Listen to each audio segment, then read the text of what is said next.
Welcome back, everybody. Let's get into it. Today I have a fun project for you. Today I'm going to be refinishing my coffee table in my living room. It's a table I bought a while ago. I love it, but it just needs a little touching up, a little bit of TLC. So instead of buying a new one, we're going to refinish the one that we have.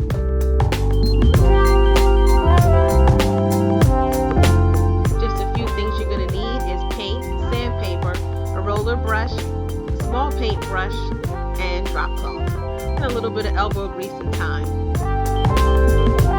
The paint that I use is called Cabinet Rescue. It's supposed to be used for cabinets in your kitchen, but I've found over the years I use it for everything. It comes in a basic white. You just add the tint to it if you need for color. Water bottle is something you're also going to need, and an old rag that you don't mind parting with. So the first part of this project is the hardest part, is the sanding. You want to sand down your item that you're going to refinish just to get like some of the old paint off. You might have some buckling, some puckering, some damage to the top. So you want to make sure that you sand it down all over. So you've been getting in there, getting those little pieces right there. You know, somebody probably dropped some water on there, a little scratch. You know, things happen over the years. What I love about this table is that it also has pull-out drawers for storage. I'm all for multi-purpose furniture.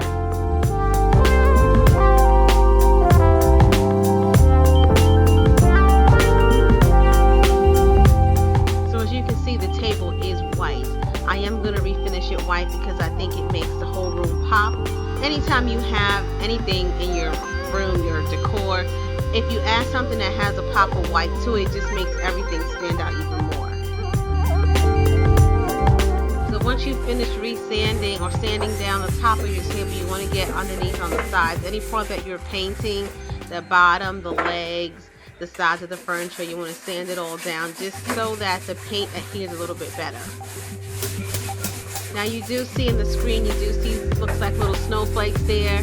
It's snowing in Florida. No, really it's not. It's just this dust from the sand, from the sanding. You do want to have your windows open, maybe a fan on so that it's well ventilated in your home. A lot of my small projects I do inside because it is kind of hot here and I didn't want to be outside sweating, so I just did it in the house. As long as you have your drop cloth down, you're really good.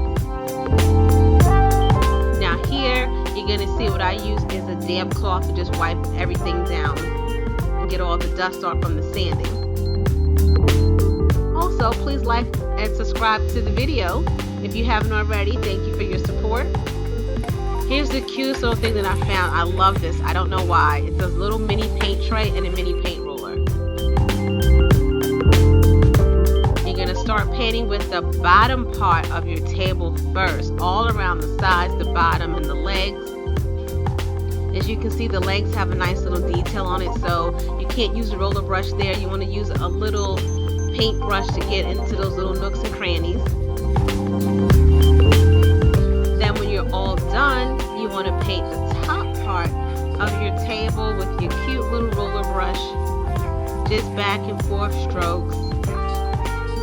You want to go in the same pattern, so if you start going from left to right, you want to do that across the whole table. If you go from top to bottom, same thing. So you just want to make sure you stay in a consistent pattern.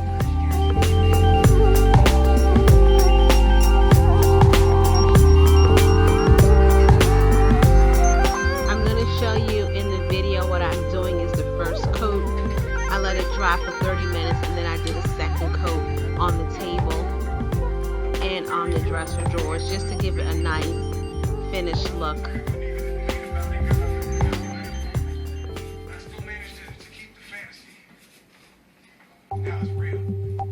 Look at that mini roller, it's so cute.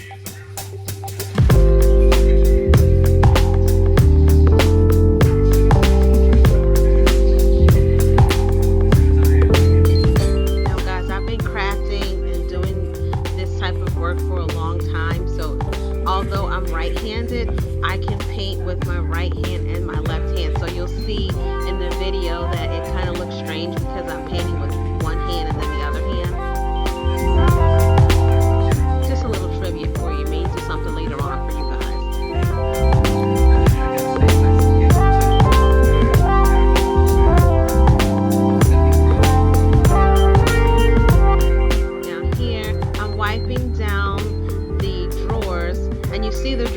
only paint it on either side.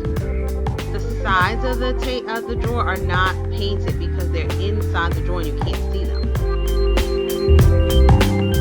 It's easier to paint the drawers with this little paintbrush because it has so much detail. It's kind of hard to get in with the mini paint roller, so I did have to put her down even though I didn't want to. But you just want to make sure you get into all those nooks and crannies. I have my dressers on the dresser drawers on a table that's covered with a clear drop cloth because you don't want to get paint all over everything. Now here's your finished product. Table looks brand spanking new, like it just came off the showroom floor, even though I've had it for over 10 years. There it is again in its glory, looking brand spanking new. You let it sit at least, if not overnight, you want to let it sit for 24 hours before you put anything on it or you put it back into your living space. And here it is, the finished product. You just dress your table with whatever things that you find that you like. Most of the things I found are from the thrift store, or I got them at some kind of clearance sale at some store that I've been shopping in. And we'll do a video for you maybe later on down the road with how I find things that I love. Thank you for following me doing this project. Please like and subscribe to the video. Have a great day and live like the kings and the queens that you are.